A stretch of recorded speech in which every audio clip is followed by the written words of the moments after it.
In the Srimad Bhagavad Gita, there is a shlok which says, Yuddhai Krit Nishchaya. The Prime Minister speaks of that Drid Nishchay that India has to take, the resolve that needs to be taken. Hatova prapisi swargam jitva va bhokshasi mahim tasmad uttishta konteya yuddhai krit nishchaya. Take a firm resolve and fight. Has India now taken that firm resolve? Joining me on this India Today special broadcast is Vice Admiral Sheikh Harsina, former Flag Officer Commanding-in-Chief of Indian Navy's Western Naval Command, Air Marshal Sanjeev Kapoor, former Director General Flight Safety and Inspections, a former fighter pilot of the Indian Air Force, and Lieutenant General Rameshwar Yadav, former Director General of Infantry. And I want to begin with you, Admiral. I want to understand from you the tests, the exercises that the Indian Navy is carrying out in the Arabian Sea. What is the signaling in your appreciation when you hear the Prime Minister and when you hear the action on ground? What do you make of it when you join the dots, Admiral? Well, thank you, Gaurav, for getting me on your program. I think these are very strong words which have been backed by the naval exercise that is going on.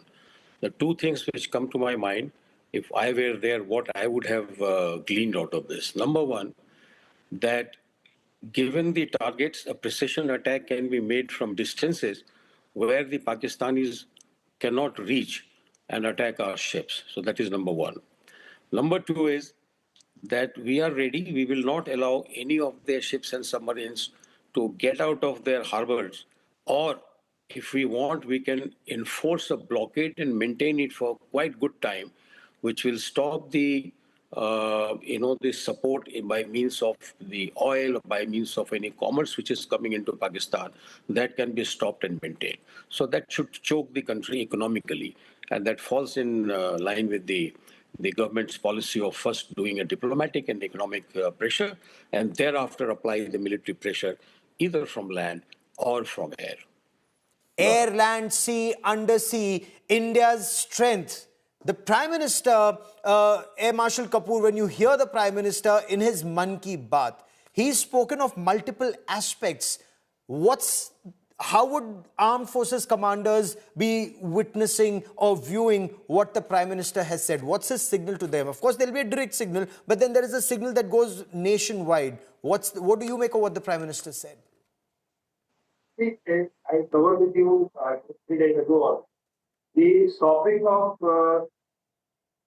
holding Indus-Water Treaty in abeyance, in my opinion, which has never happened after all the wars which we have fought with them, and before any conflict has taken place, to put that treaty under abeyance shows the intent of our country.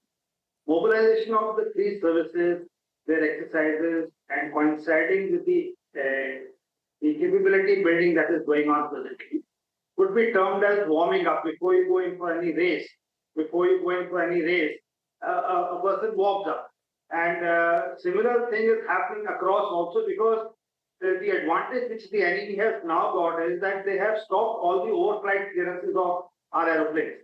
So with that, what happens is that anything coming from the eastern side on their radars is immediately picked up as a hostile aeroplane, which otherwise have gone in as a commercial or any other a cargo aircraft or carrier aircraft. So towards that, their air defense would be better prepared, because anything coming from this side is target.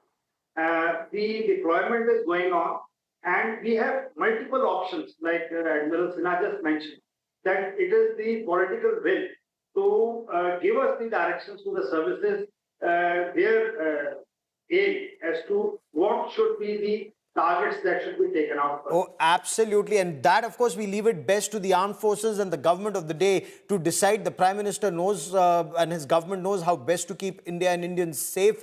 General Rameshwar Yadav, there's also action being taken internally.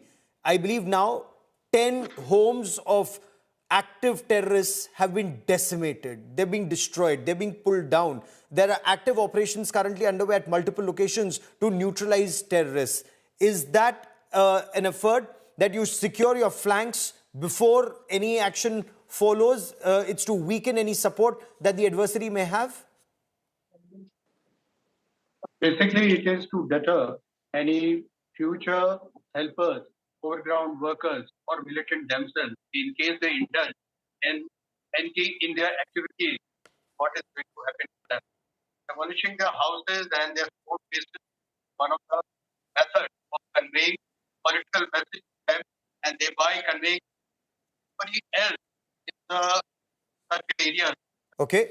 areas that you must express your loyalty to the country, and you must be part of the country, shun the path of violence, and join the mainstream. And this is what the message is going around.